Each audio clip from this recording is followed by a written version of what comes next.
Hello guys, in this video I am going to show you how to set the language of Google and how to display the results, in which language you would like to see the results that you are looking for on the google.com website.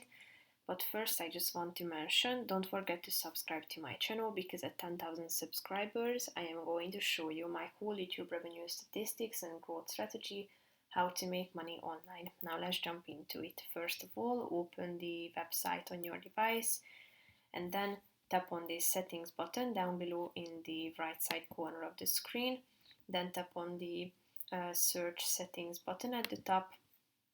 Go to this left side column of the screen and tap on the languages button, which is the second option.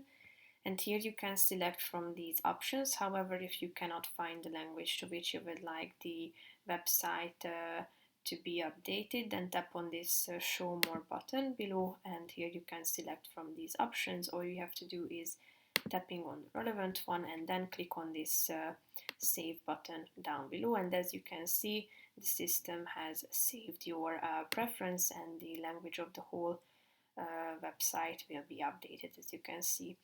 So that's pretty much it for this video, guys. See you in the next one. Bye bye.